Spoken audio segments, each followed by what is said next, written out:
پیغمبروں اور قوموں کے درمیان جو بھی ان کی بات چیت تھی اس کا قرآن نے تذکرہ کیا ہے، لیکن سورہ انبیاء میں پیغمبروں کے اللہ کے ساتھ جو معاملات تھے، کیسے کیسے مصیبتوں میں پیغمبروں نے اللہ کو پکارا، اس کا تذکرہ ہے، تاکہ یہ مضمون ثابت ہو کہ مصیبت میں صرف اور صرف اللہ کو پکارا جائے گا۔ تمام پیغمبروں نے مشکلات میں اللہ کو پکارا ہے اور اللہ نے ان کی مشکلات کو دور کیا ہے۔ تو اس حوالے سے یہ سورت قرآن کی دوسری سورتوں سے ممتاز ہے۔ دوبارہ مختصر بتاتا ہوں، دوسری صورتوں میں کیا ہے؟ انبیاء کی دعوت، کہ پیغمبروں نے قوم کو کیسے دعوت دی اور قوم نے جواب میں کیا کہا، اور پھر قوم کا انجام کیا ہوا۔ جبکہ سورہ انبیاء میں جو پیغمبروں کا تذکرہ ہے کہ ان پیغمبروں کا اللہ کے ساتھ کیا معاملہ تھا۔ ہاں، یہاں دعوت کا بھی تذکرہ ہے، لیکن دعوت کا تذکرہ کم ہے۔ وَنُوحًا إِذْ نَادَىٰ مِن قَبْلُ، اور نوح کا تذکرہ بھی کیجئے جب انہوں نے پہلے پکارا، یعنی ابراہیم سے بھی پہلے، کیونکہ اس سے پہلے حضرت ابراہیم کا تذکرہ گزرا ہے۔ فَاسْتَجَبْنَا لَهُ، ہم نے نوح کی پکار کو سنا۔ 950 سال نوح علیہ السلام نے دعوت دی اور سخت اذیت دی گئی نوح علیہ السلام کو۔ 1000 سال کا عرصہ کوئی کم نہیں ہوتا۔ تو اللہ کہتے ہیں پھر بالآخر ہم نے نوح کی پکار کو سنا۔ فَنَجَّيْنَاهُ، ہم نے نوح کو بھی نجات دی، وَأَهْلَهُ، اور ان کے اہل و عیال کو بھی، مِنَ الْكَرْبِ الْعَظِيمِ، بہت بڑی تکلیف سے۔ اس سے پتہ چلتا ہے کہ قوم کی طرف سے جو مخالفت تھی وہ تھوڑی نہیں تھی، بہت بڑی مخالفت تھی۔ اور اس سے بھی پتہ چلتا ہے کہ اللہ دعا قبول کرتا ہے، لیکن بعض دفعہ دیر ہوتی ہے۔ ایک مقولہ ہے نا کہ اللہ کے ہاں دیر ہے اندھیر نہیں ہے۔ تو نوح علیہ السلام تو کب سے دعائیں مانگ رہے ہوں گے، لیکن 950 سال کے بعد جا کے اللہ نے نوح علیہ السلام کو اس بدبخت قوم سے اللہ نے نجات دی۔ وَنَصَّرْنَاهُ مِنَ الْقَوْمِ الَّذِينَ كَذَّبُوا بِآيَاتِنَا، اور ہم نے مدد کی نوح کی اس ایسی قوم سے جو ہماری آیتوں کو جس نے جھٹلایا تھا۔ إِنَّهُمْ كَانُوا قَوْمَ سَوْءٍ، اللہ کہتے ہیں واقعی بڑی بری قوم تھی۔ فَأَغْرَقْنَاهُمْ أَجْمَعِينَ، ہم نے ساری قوم کو تباہ و برباد کر دیا، غرق کر دیا۔ وَدَاوُودَ وَسُلَيْمَانَ، اور اے نبی آپ داؤد اور سلیمان کا بھی تذکرہ کیجئے۔ اِذْ يَحْكُمَانِ فِي الْحَرْثِ، جب وہ دونوں ایک کھیتی کے بارے میں فیصلہ کر رہے تھے۔ احادیث میں، روایات میں اس کی تفصیل ہے، وہ یہ ہے کہ داؤد علیہ السلام بادشاہ تھے، سلیمان علیہ السلام آپ کے بیٹے اور جانشین تھے، ولی عہد تھے۔ آپ کے پاس ایک کیس آیا کہ ایک بکریوں کا ریوڑ پورا گھس گیا ایک کھیت میں اور بہت نقصان پہنچایا اس نے کھیت کو۔ اب جو کھیت کا مالک تھا وہ کیس لے کر آ گیا داؤد علیہ السلام کے پاس کہ بھئی اس کی بکریاں میرے کھیت میں گھسی ہیں اور مجھے نقصان ہوا ہے تو میرے نقصان کی تلافی کی جائے۔ تو بکریوں کا مالک بھی پہنچ گیا۔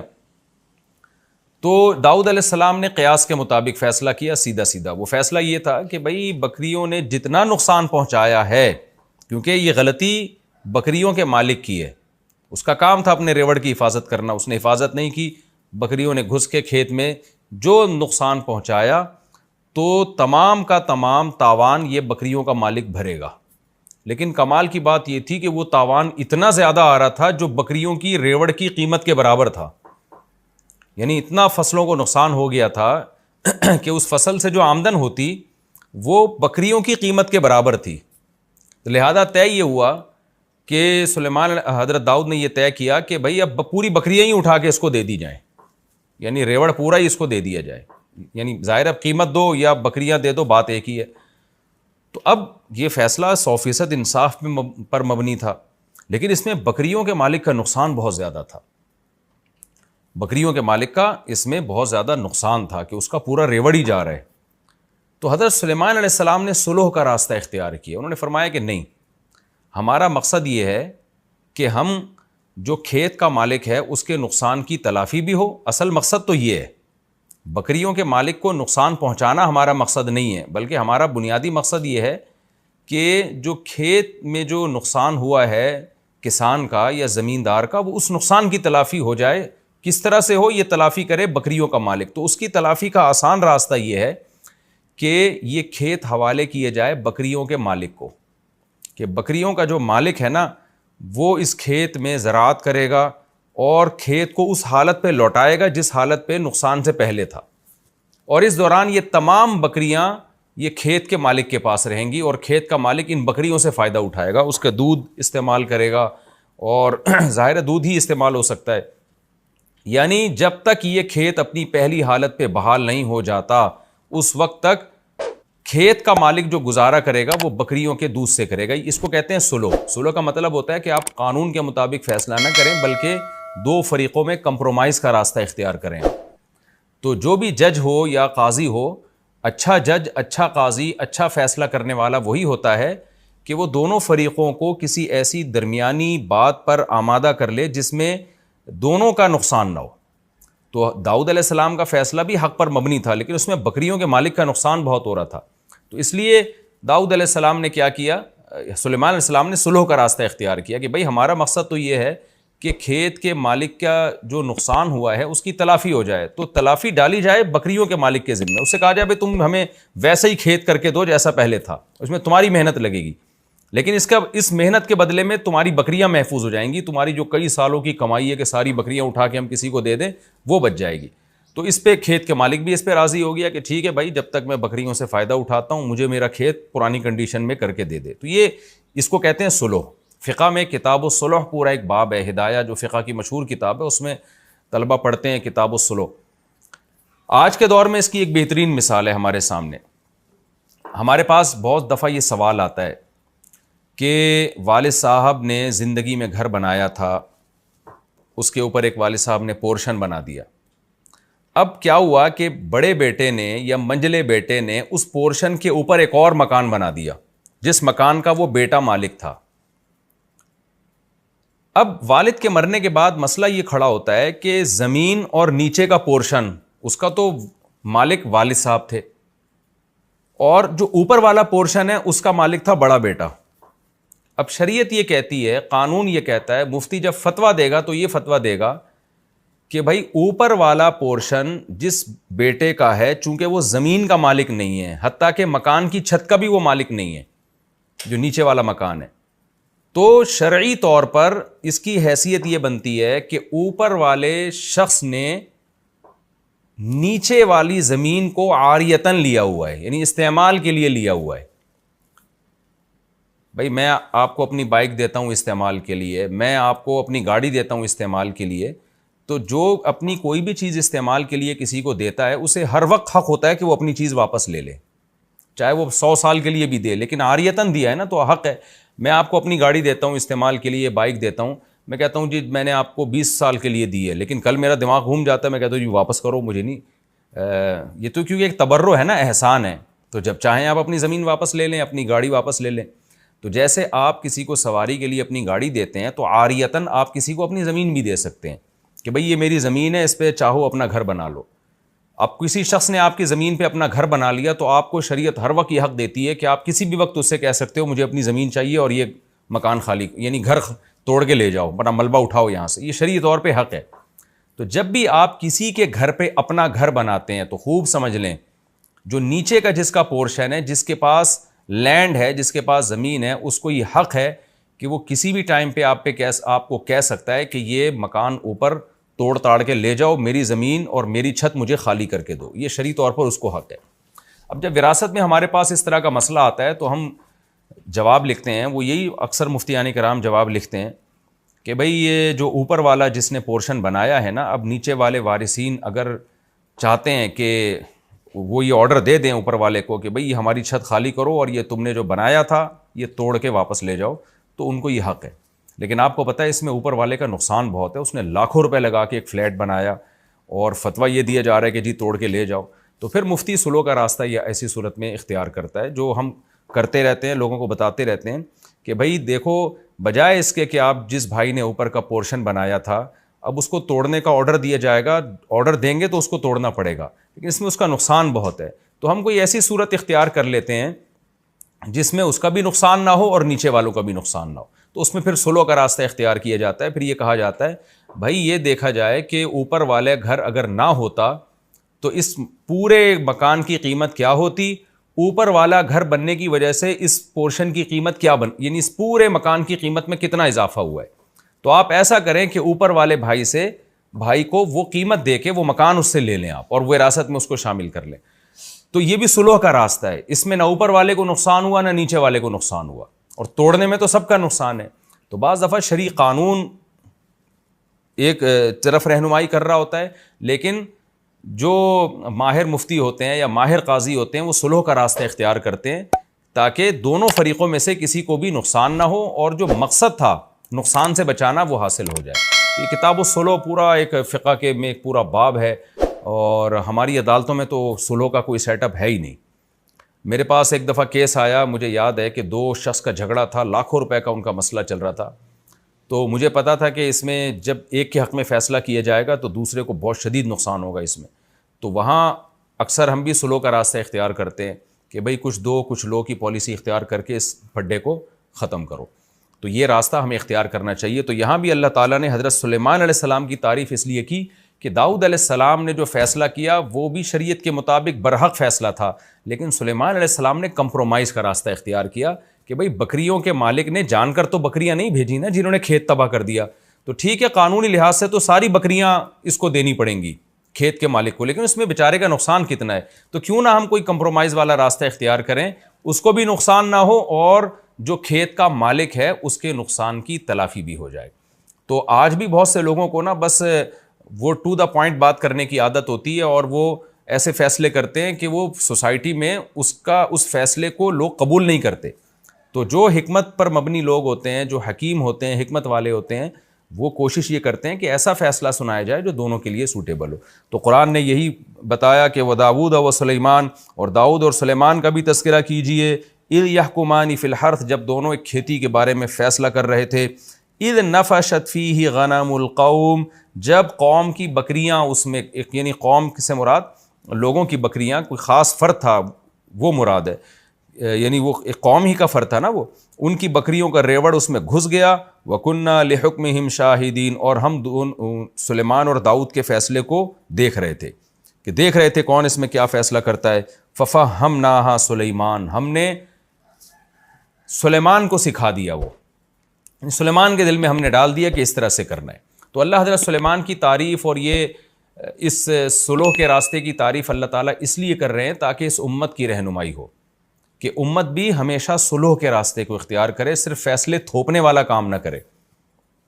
وَكُلًّا آتَيْنَا حُكْمًا وَعِلْمًا، اللہ کہتے ہیں اب ایسا نہ ہو کہ داؤد کی تمہاری نظر میں ویلیو کم ہو جائے کہ داؤد علیہ السلام کو تو پتہ نہیں تھا، سلیمان کو پتہ چل گیا. اللہ کہتے ہیں نہ، ہم نے دونوں کو حکمت اور علم دیا تھا، داؤد کو بھی سلیمان کو بھی. لیکن بعض دفعہ ایسے ہوتا ہے کہ اسپیسیفک کسی خاص واقعے میں کسی کی توجہ چلی جاتی ہے، کسی کی نہیں جاتی. تو اللہ کہتے ہیں داؤد بھی حکمت والے اور علم والے تھے، سلیمان بھی حکمت والے اور علم والے، لیکن اس واقعے میں ہم نے سلیمان کو زیادہ سیدھے راستے کی طرف رہنمائی کی.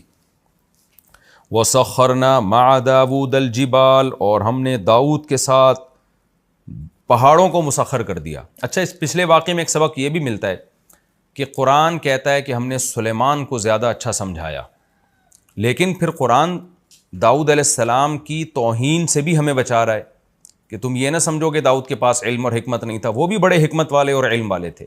اس میں بھی اس طرف اشارہ ہے کہ بعض دفعہ ایک کم درجے کا شخص، اس کی توجہ کسی اچھے فیصلے کی طرف چلی جاتی ہے، اور جو زیادہ ذہین ہوتا ہے، زیادہ علم والا ہوتا ہے، اس کی توجہ نہیں جاتی. تو اس سے یہ ثابت نہیں ہو جاتا کہ جس کے دماغ میں اچھا خیال آیا وہ ہر لحاظ سے پہلے سے برتر ہے. بعض دفعہ ہوتا ہے کہ آپ زیادہ ذہین ہیں اور دوسرا کم درجے کا ذہین ہے، لیکن اس کم درجے کے ذہین کی توجہ چلی گئی اور آپ کی توجہ نہیں گئی. تو اس سے اس کم درجے والے کو یہ نہیں سمجھنا چاہیے کہ جی میں بہت ذہین ہوں یا میرے پاس علم زیادہ ہے. یہ جزیات ایسی ہیں کہ احیاناً اس طرح ہو جاتا ہے کہ ایک کم علم والے کی توجہ چلی جاتی ہے، زیادہ علم والے کی توجہ نہیں جاتی. وَسَخَّرْنَا مَعَ دَاوُودَ الْجِبَالَ، اللہ کہتے ہیں اور ہم نے داؤد کے ساتھ مسخر کر دیا تھا پہاڑوں کو. یُسَبِّحْنَا، کیسے مسخر کیا کہ پہاڑ بھی تسبیح بیان کیا کرتے تھے. دوسرے مقام پہ ہے نا قرآن میں، یا جبال اوبی معہ والطیر، اے پہاڑوں تم بھی داؤد کے ساتھ اللہ کی حمد و ثنا کرو، اور اے پرندوں تم بھی کرو. تو پہاڑ بھی تسبیح بیان کرتے تھے.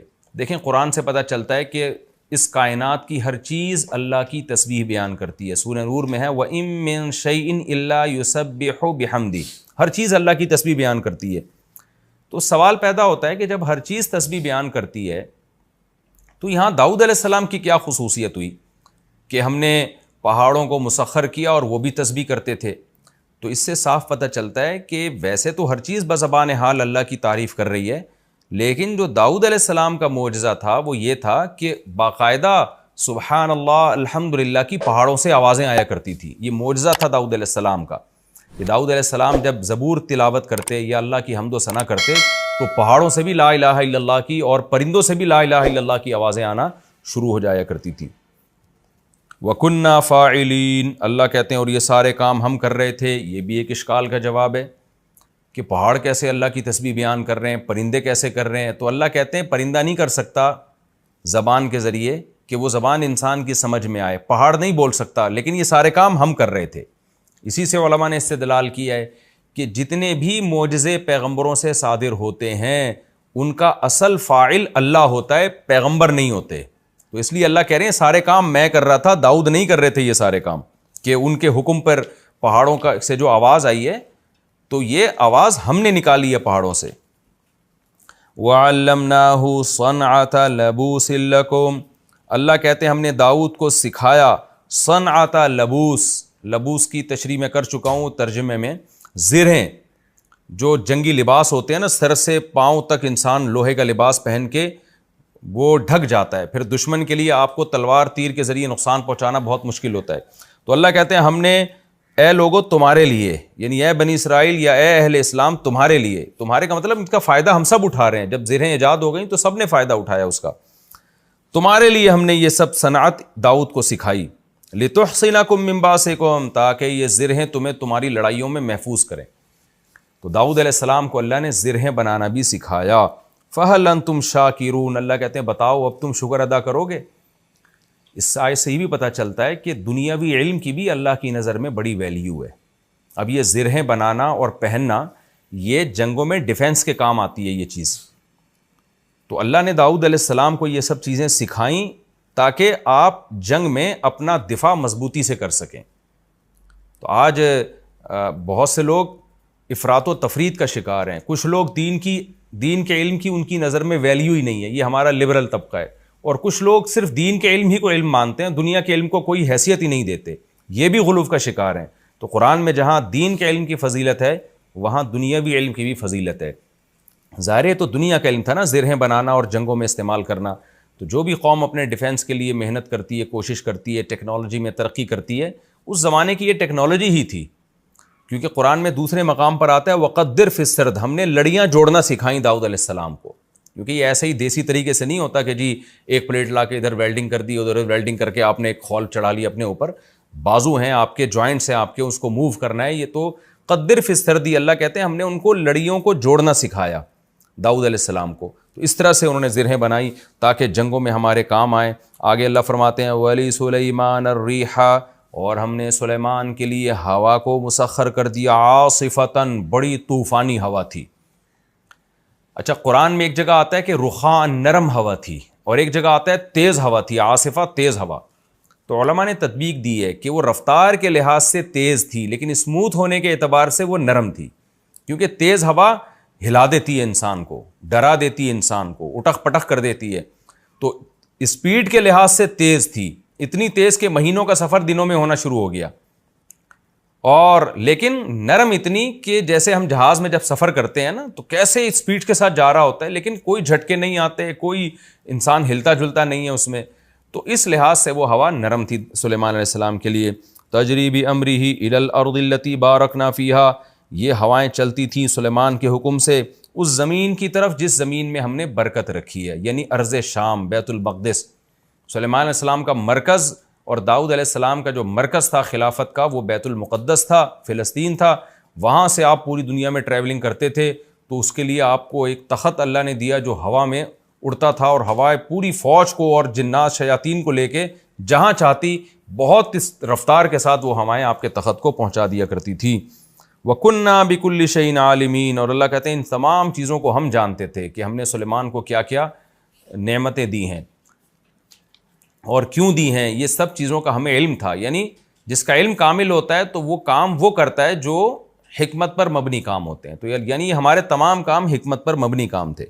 وَمِنَ الشَّيَاطِينَ اللہ کہتے ہیں اور ہم نے سرکش جنات, شیطان کا اطلاق سرکش جناتوں پر ہوتا ہے. تو یہاں شیطان سے ابلیس مراد نہیں ہے بلکہ سرکش جنات ہم نے وہ بھی مسخر کر دیے سلیمان کے لیے من وہ جنات تھے یغوصون لہو جو سلیمان کے لیے غوطے لگاتے. جیسے روایات میں اور قرآن میں ہے کہ سمندر کے اندر غوطے لگاتے. کیوں لگاتے؟ سمندر کے اندر سے نایاب موتی ہیرے جواہرات نکالتے تاکہ سلیمان علیہ السلام کی معیشت اس سے مضبوط ہو. یہ بھی اگر آپ دیکھیں کہ معدنیات کا کسی ملک میں نکلنا اس ملک کی معاشی ترقی کے لیے بہت مفید ہے. اس کا ثبوت قرآن سے بھی ہے. تو سلیمان علیہ السلام کی حکومت کو اللہ مضبوط کرنے کے لیے کیا اللہ نے کیا کہ جنات کو آپ کے تابع کر دیا. وہ سمندر کی تہہ میں جا کے ہیرے جواہرات نکالتے. اس سے بھی پتہ چلتا ہے کہ دنیاوی اسباب اختیار کرنا یہ نہ توکل کے خلاف ہے نہ شریعت کے خلاف ہے. ورنہ سلیمان علیہ السلام کو کیا ضرورت تھی کہ سمندروں میں غوطے لگوا کے وہاں سے ہیرے جواہرات نکالیں، موتی نکالیں. وہ کہتے بھائی ہم دنیا دار لوگ تھوڑی، ہم تو بس اللہ اللہ کریں گے اور جو کرنا ہوگا اللہ نے خود کرے گا، اللہ خود کرے گا. ہمیں ہیرے جواہرات اور اتنا عالی شان تخت بنانے کی کیا ضرورت ہے. لیکن ایک اسٹیبل گورنمنٹ تھی سلیمان علیہ السلام کی، زبردست حکومت تھی، اور اللہ نے آپ کو مشن دیا تھا کہ پوری دنیا میں آپ نے اس حکومت کو قائم کرنا ہے. تو اس کے لیے اللہ نے آپ کو اسباب اور وسائل دیے. آگے اللہ فرماتے ہیں وَيَعْمَلُونَ عَمَلًا دُونَ ذَلِكَ، اور اس کے علاوہ بھی بہت سارے اعمال یہ شیاطین کیا کرتے تھے. دوسرے مقام پہ آتا ہے، وہ جب ہم وہاں پہنچیں گے تو وہاں میں اس کا تفصیلی تذکرہ کروں گا کہ وہ جنات سلیمان علیہ السلام کی جو فوجیں تھیں نا ان کے لیے بڑے بڑے دیگڑے بنایا کرتے تھے تاکہ وہ فوجی بیرکوں میں جا کے اس میں کھانا کھائیں. تو اتنے بڑے بڑے برتن بنایا کرتے تھے اور قلعے بنایا کرتے تھے، اور وتماثیل وجفان کالجواب وقدور الراسیات. تو ایسے بہت سارے کام، بڑی بڑی عمارتیں بنایا کرتے تھے ان کے لیے. تو بہت سارے کام جو انسانوں کے لیے بنانا بہت مشکل تھا، تو جنات کے ذریعے سلیمان علیہ السلام وہ کام کیا کرتے تھے. آگے اللہ فرماتے ہیں وَكُنَّا لَهُمْ حَافِظِينَ. سوال پیدا ہوتا ہے اتنے بڑے بڑے سرکش جنات سلیمان کے تابع کیسے ہو گئے؟ ظاہر ہے جو جن سمندر میں گھس کے اس کی تہہ سے موتی نکال کے لا رہا ہے اور بڑے بڑے پہاڑوں پہ پتھروں کو لے کے جا رہا ہے تو انسان کو بھی بڑا نقصان پہنچا سکتا ہے، اور انسان کے تابع کیوں بنے گا؟ اس کا اللہ نے جواب دیا وَكُنَّا لَهُمْ حَافِظِينَ. ان جنات کی حفاظت ہم کر رہے تھے. حفاظت کا مطلب پہرا ہم دے رہے تھے کہ وہ سرکش نہ ہونے پائیں. اس سے پتہ چلتا ہے کہ آج کے عاملین جو کہتے ہیں نا ہم نے جناتوں کو تابع کیا ہوا، یہ جھوٹ بولتے ہیں. جنات کو تو اللہ نے تابع کیا تھا، سلیمان علیہ السلام کے لیے مسخر کیا. تو تبھی تو قرآن اشکال کا جواب دے رہا ہے کہ اتنے پاورفل جنات انسان کے فرما بردار کیسے بن گئے. تو اللہ کہتے ہیں وہ خود تھوڑی بنے، کنّا لہم حافظین، ہم حفاظت کر رہے تھے ان کی، ہم نے ان کو ہلنے نہیں دیا، سلیمان کا روب ان کے اوپر ڈال دیا. تو آج کے عامل نہ تو سلیمان علیہ السلام ہیں نہ یہ اتنے پاورفل ہیں کہ یہ جنات کو اپنے قابو میں لیں. حقیقت یہ ہے کہ جنات نے ان کو اپنے قابو میں لیا ہوا ہوتا ہے اور پھر ان سے الٹے الٹے کام جنات کروا رہے ہوتے ہیں.